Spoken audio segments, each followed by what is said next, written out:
रुड़की के एक होटल में हुआ कार्यकर्ता संवाद कार्यक्रम। आज ईदगाह स्थित एक होटल में कांग्रेस कार्यकर्ता संवाद कार्यक्रम आयोजित किया गया, जिसमें पूर्व सीएम हरीश रावत, प्रदेश अध्यक्ष करण माहरा, नेता प्रतिपक्ष यशपाल आर्य आदि ने आगामी 28 जनवरी को देहरादून में होने जा रही राष्ट्रीय अध्यक्ष खड़गे की रैली को सफल बनाने का आह्वान किया गया। उन्होंने कहा कि आज भाजपा देश में सांप्रदायिक जहर घोल रही है। श्री राम मंदिर उद्घाटन के नाम पर देश को बांटा जा रहा है, लेकिन विकास को लेकर कोई चर्चा नहीं हो रही।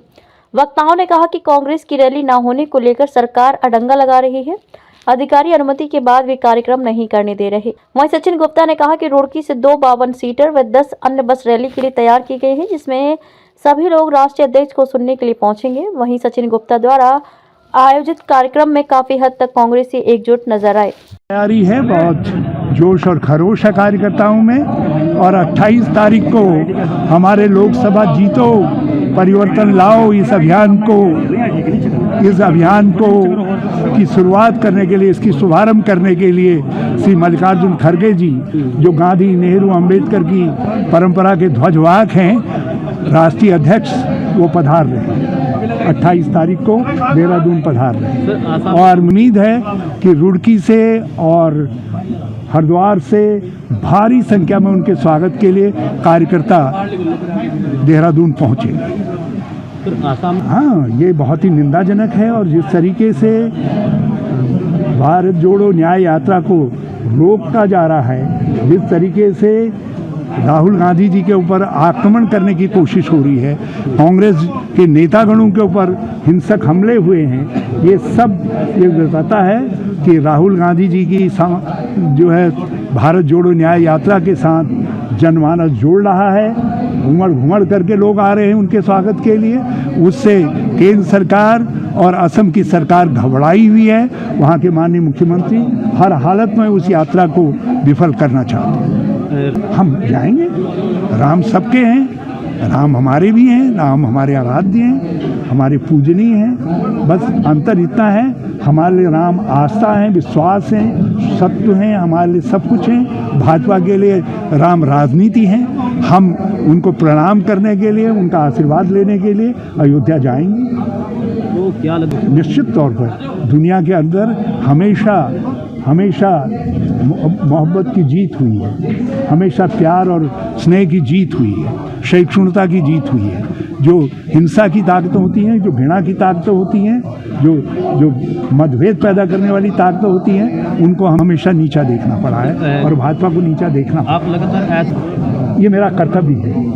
और ये इस समय जो चुनौतीपूर्ण स्थिति है देश के अंदर, उस चुनौतीपूर्ण स्थिति के अंदर मैंने कभी किसी से कहा था, यदि मैं स्ट्रेचर पर भी होऊंगा कहीं हॉस्पिटल में, तो मैं वहाँ से भी संघर्ष के लिए उठ करके आऊँगा। सम्मेलन था कांग्रेस का, उसके जो मेन मुख्य अतिथि थे वो यशपाल आर्य जी, श्री करण माहरा जी प्रदेश अध्यक्ष, और साथ में हरीश रावत जी जो पूर्व अपने सीएम रहे हैं उत्तराखंड के, तो उनके द्वारा एक कार्यक्रम रखा गया था। आज उन्होंने सभी कार्यकर्ताओं को और सभी पदाधिकारियों को 28 तारीख में हमारे राष्ट्रीय अध्यक्ष श्री मल्लिकार्जुन खड़गे साहब जो देहरादून में आ रहे हैं, उनके लिए आह्वान किया, वहाँ आने का आह्वान किया और उनको सुनने का आह्वान किया। साथ साथ जो लोकसभा 24 की तैयारी है उसको लेकर जायजा लिया। उसमें कई सारी कार्यकारिणी आज घोषित करनी थी, जिसमें महानगर अध्यक्ष के रुड़की के द्वारा भी अपनी कार्यकारिणी के लिए बताया गया कि उन्होंने घोषित कर दिया। इसके अलावा जो है कई सारे कार्यक्रम और भी थे। उन्होंने हर कार्यकर्ता को बूथ लेवल पे जाकर काम करने की सलाह दी। उन्हें बताया कि आप लोगों ने हर व्यक्ति से मिलना है, हर व्यक्ति को अपनी ओर मोड़ना है। कांग्रेस की जो कार्य किए हैं पहले के, और जो कांग्रेस के कार्यों के बलबूते पर आज भाजपा की सरकार खड़ी है, उनको लोगों को बताना है। खाली ऐसा नहीं है कि भाजपा की आज सरकार है तो भाजपा को कुछ नहीं मिला। भाजपा को पूरा देश जो है वो कांग्रेस की देन है। जो कांग्रेस ने यहाँ पे स्थापित किया उसको ही आगे चलाने का काम कर रहे हैं। उन्होंने अपनी नई कोई चीज इकाई ऐसी स्थापित नहीं करी। केवल एक राम जन्मभूमि को लेकर और राम मंदिर को लेकर जो वो अपना ढिंडोरा पीट रहे हैं, वो भी जो है पूरा का पूरा जो राम मंदिर बनाने का श्रेय है वो हमारा उसका सुप्रीम कोर्ट का है। सुप्रीम कोर्ट का आदेश हुआ तभी ये काम हुआ। सचिन जी, सबसे बड़े मुद्दे केवल एक राम मंदिर ही नहीं है, उनके पास कई सारे मुद्दे हैं। यहाँ पे नौकरी का मुद्दा है, जो नौकरियां आज तक नहीं मिल पा रही है, जिन नौकरियों पर से लोगों को पहले निकाला गया उन नौकरियों का आज तक ये नहीं पता चल पाया कि उन पे किसे रखा गया और कब रखा जा रहा है। दूसरी सबसे बड़ी समस्या भुखमरी, भुखमरी आज भी है। 5 किलो राशन की जो घोषणा उन्होंने करी है वो सबको नहीं मिल पा रही है, बीच में ही उसकी बंदाबाट हो रही है, जिसको भाजपा की डबल इंजन सरकार जो है बीच में ही खत्म कर दी है। हिंदूवादी छवि का नेता होना एक अलग बात है, वो केवल और केवल कार्य जो है मोदी सरकार और मोदी के लोग कर रहे हैं। मैं हिंदू हूँ, मुझे गर्व है इस बात का और बहुत गर्व है, मैंने हिंदू समाज में जो है जन्म लिया है, लेकिन मैं सब समाज को साथ में लेकर चलता हूँ, सब समाज की इज्जत करता हूँ, उनका मान सम्मान करता हूँ। मैंने कभी हिंदू मुस्लिम में कोई फर्क नहीं करा। अगर कोई भी व्यक्ति मेरे पास कोई अपना कार्य लेके आए, चाहे वो मुस्लिम समाज से, चाहे सिख समाज से, ईसाई समाज से, मैंने कोशिश करी है कि मैं अपना 100% उसकी दिक्कत को खत्म करने का कार्य करूं। मैंने सिखाया है हमारी कांग्रेस पार्टी ने, हमारे कांग्रेस पार्टी के जितने लीडर हैं या जो यहाँ के कार्यकर्ता या जो रुड़की के भी लोकल हमारे बुजुर्ग लीडर हैं या जो सर्वश्रेष्ठ लीडर हैं, वो भी यही कार्य मेरी तरह लगातार करते रहे। रुड़की से जो मेरी अपनी वो है उसमें 2 बसें 52 सीटर की और लगभग 10 गाड़ियां, लगभग 150 जो हमारे कांग्रेस कार्यकर्ता हैं, कांग्रेस पदाधिकारी हैं, वो मेरे साथ जा रहे हैं। उसका आह्वान हमने किया है। इसके अलावा बाकी के क्षेत्रों से और बाकी जो कांग्रेस की कार्यकारिणी के यहाँ पे पदाधिकारी हैं वो अपने अपने तरीके से अपने लोगों को लेकर जाएंगे। धन्यवाद इस सवाल के लिए। आज मेरी बेटी का 19वां जन्मदिन था, तो आज उसके साथ मेरा कार्यक्रम बना था, क्योंकि वो लॉ कर रही है ओपी जिंदल सोनीपत से, तो वो 28 को चली जाएगी। तो अब इस कार्यक्रम के खत्म होने के बाद आज उसका जो है जन्मदिन उसमें सेलिब्रेट किया जाएगा। और वैसे मुझे खुशी है कि आज उसका जन्मदिन मनाने के लिए मेरी कांग्रेस के दिग्गज लीडर जितने भी थे पूरे उत्तराखंड के, वो यहाँ पे मौजूद थे और उनका आशीर्वाद उसे मिला है। तो अब भाजपा सरकार मानता ही नहीं, अब तो केवल मोदी सरकार है, मोदी राज है। आप किसी भी बैनर तले देखिए, कोई भी बात देखिए, वो कहते हैं मोदी गारंटी है। भाजपा की गारंटी तो खत्म होगी। भाजपा की गारंटी है, भाजपा सरकार का जो अस्तित्व था वो केवल और केवल पिछली सरकारों में उनकी रहा होगा। जो अटल बिहारी वाजपेयी जी या लाल कृष्ण आडवाणी जी कहते थे, शायद वो थी भाजपा सरकार। अब तो मोदी सरकार है, मोदी राज है। आप मोदी राज में रहिए, मोदी सरकार को देखिए। बहुत जागरूक है जनता, बहुत जागरूक है और जनता के हाथ में ताकत भी है। जनता देख रही है देश की दिशा की ओर जा रहा है, देश को बांटा जा रहा है, संविधान खतरे में है, लोकतंत्र की लगातार हत्या हो रही है, संवैधानिक संस्थाओं को बर्बाद किया जा रहा है, महंगाई चरम सीमा पर है, बेकारी चरम सीमा पर है और लोगों में दहशत का माहौल है, एक डर का माहौल है। देश भर में कानून को अपने हाथ में ले लिया है और जो विपक्ष है उनको उनकी आवाज़ को कमज़ोर किया जा रहा है, दबाया जा रहा है।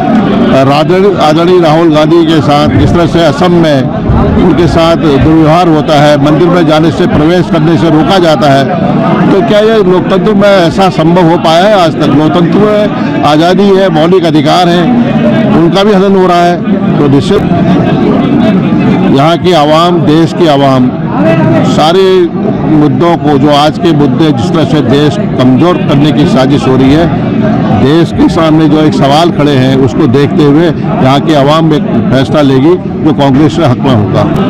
देखिए,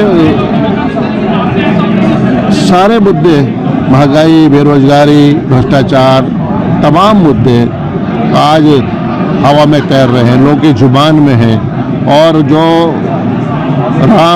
भगवान राम हमारे आराध्य हैं, हम सबके आराध्य, हमारे कण कण में मौजूद हैं। और जिस तरह से राम मंदिर का, आधे अधूरे मंदिर का की प्राण प्रतिष्ठा हुई है, सवाल टाइमिंग का है। बेहतर अगर होता, ईमानदारी होती, इनकी नीयत साफ होती, राम नवमी के दिन, जिस दिन भगवान राम का जन्म हुआ, उस दिन संपूर्ण मंदिर का निर्माण करने के पश्चात प्राण प्रतिष्ठा होती तो इनकी नीयत साफ होती, लेकिन इनकी नीयत में खोट है। ये चुनावी, यह भगवान राम का राजनीतिकरण कर रहे हैं और इस मुद्दे को चुनाव में ले जाना चाहते हैं। लेकिन मुझे यकीन है जनता सोच समझकर इनके जो क्रियाकलाप है, जिनकी जनविरोधी नीतियां हैं, जिस तरह से इन्होंने हथकंडे अपनाए हैं, उससे दरकिनार करते हुए कांग्रेस के और जो हमारा गठबंधन है उसके पक्ष में मतदान करेंगे। बहुत बढ़िया उत्साह कार्यकर्ता में मैं मंगलौर में करके आया, रुड़की, अभी हरिद्वार भी है, अन्य जगहों पर हमारे लोग कर रहे हैं। यशपाल आर्य जी अनेकों जगह मीटिंग करके आए हैं क्योंकि मल्लिकार्जुन खड़गे जी का जो व्यक्तित्व है वो आप सब जानते हैं। बूथ के कार्यकर्ता से जिसने शुरुआत की हो, 1969 में जो ब्लॉक का अध्यक्ष बना हो, वहाँ से मेहनत करते हुए एक मजदूर का बेटा, एक दलित परिवार का बच्चा आज राष्ट्रीय पार्टी का अध्यक्ष है। वो क्या संदेश देते हैं, इस बात को लेकर लोगों में खासा उत्साह है और कार्यकर्ता बढ़ चढ़कर उस कार्यक्रम में भागीदारी करना चाहता है। दिखाई दे रहा है आप में पूर्व मुख्यमंत्री कहता है भ्रष्टाचार बढ़ गया, पूर्व मुख्यमंत्री कुछ कहता है तो नया मुख्यमंत्री कहता है जो मछली ज़्यादा बड़ा मुंह खोलते हो जल्दी फंसती है, वो उनको ढैंचा की और अन्य चीज़ों की याद दिलाता है। तो केवल कांग्रेस का भाई विपक्ष को मत मारो। इस समय आपको तो पत्रकार तो हमेशा विपक्ष के साथ ही रहे, सत्ता के विरोध में रहते हैं, क्योंकि सत्ता जो गलतियां करती है उसको रोकने का काम करते हैं। इसीलिए आपके अभिसार शर्मा और जितने प्रसन्न वाजपेयी जैसे बड़े पत्रकारों को घर बैठा दिए गए हैं। तो कम से कम थोड़ी सी बंदूकों की नाल जो है बीजेपी की तरफ भी रखे हजूर, जिनकी जिम्मेदारियां हैं। तो 80% हमारा पूरा बना हुआ है, कार्य भी चल रहे हैं। माइनॉरिटी का जल्दी हमारी घोषणा हो जाएगी, क्योंकि ये राजनीतिक निर्णय है और आप समझ सकते हैं किस तरीके की दिक्कतें आती हैं। तो जल्दी उसका भी निर्णय हमारा हो जाएगा, कोई इसमें चिंता की बात नहीं। देखिए परेड ग्राउंड मांगा था, आदरणीय यशपाल आर्य जी हमारे CLP हैं, उन्होंने भी बात की थी। मैंने DM से वार्ता की, चिट्ठी भी दी है और हमने सरकार को भी पत्र दिया। लेकिन अफसोस है, कल को मोदी आएंगे तो परेड ग्राउंड मिल जाएगा, लेकिन उत्तराखंड में हमारा राष्ट्रीय अध्यक्ष आ रहा है। सरकार और DM प्रशासन ने हमको परेड ग्राउंड देने से मना कर दिया, जो लगता है कि लोकतंत्र की हत्या है। एक तरफ राहुल गांधी जी को यात्रा नहीं करने दी जा रही, उनको मंदिर में जाने से प्रवेश से रोका जा रहा है। दूसरी तरफ एक पार्टी का राष्ट्रीय अध्यक्ष आ रहा है। सारी परंपराओं को, सारे आपसी रिश्तों को खत्म करके भारतीय जनता पार्टी की सरकार नहीं चाहती कि मल्लिकार्जुन खड़गे जी परेड ग्राउंड में भाषण दें, इसलिए हमको और विफल दिख रहा है। लेकिन मैं बीजेपी के संगठन का, बीजेपी की सरकार का और प्रशासन की घोर निंदा इस बात के लिए करता हूँ।